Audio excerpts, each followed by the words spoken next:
These nasty frogs would give people a scare. They'd leap from their box and jump high in the air. They each had a feature quite ugly to see, but Pete loved each one unconditionally.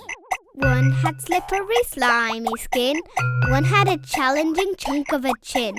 One had a naturally nubbly nose. One had some tentacly, tangly toes. One Saturday, Daddy was out on the lawn, closing his eyes and beginning to yawn. Pete snuck up behind without making a sound and opened the box as he crouched on the ground. "Ready?" said Pete with a mischievous grin. "Ready," said the frog with the slippery skin. Out came the frogs with a vigorous jump, and Daddy fell out of his chair with a thump. Whoa! "Peter," said Daddy, "you know that's not nice. You get into mischief without thinking twice. It's wrong to surprise people out of the blue, so stop it and find something better to do." Later that day, Mommy came in the door. She'd had a long day and her feet were sore. She put her feet up and lay back in her chair, and Pete saw a great opportunity there. "Ready?" said Pete on his tip-tippy toes. "Ready," said the frog with the nubbly nose. Out jumped the frogs with a deafening din, and Mommy, she nearly jumped out of her skin.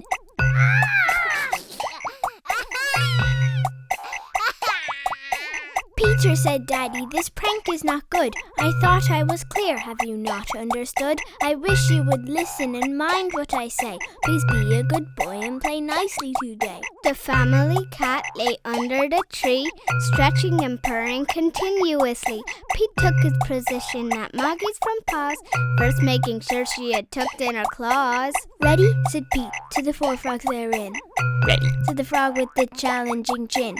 Out leaped those 4 mean amphibian friends, and Moggy meowed and her hair stood on end.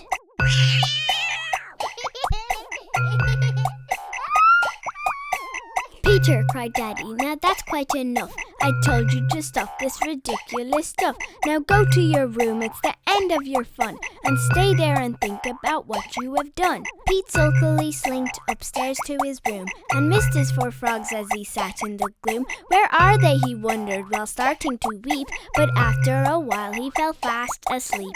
Meanwhile, the frogs were under Pete's bed. They heard him snore loudly, and one of them said, "This prank is a good one for making Pete grin, but what would he do if the joke were on him?" Pete woke from his slumber and rubbed both his eyes. He sat up and got a delightful surprise. The box had appeared at the end of his bed. So where are my frogs, was the thought in his head. "Ready," said the frog with the slippery skin. "Ready," Said the frog with the challenging chin. "Ready," Said the frog with the nubbly nose. "Ready," Said the frog with the tentacly toes. The box burst open and out jumped the 4, and scared Pete so much he fell onto the floor. He flew down the stairs with tremendous alarm and bounded right up into Daddy's big arms. "Daddy, oh Daddy, I got such a fright. Those frogs were so scary, I think you were right. I'm shaking, my tummy is still in a knot. I know that my prank will scare people a lot." "Now, Peter," said Daddy, "relax, it's okay. You've learned an important life lesson today. You said you were sorry for being so mean. Now what would you say to some tasty ice cream?" As Pete and his daddy went off down the road, the frogs, they were always in mischievous mode. They opened the window and stood in a row, "Ready," to scare the next person below.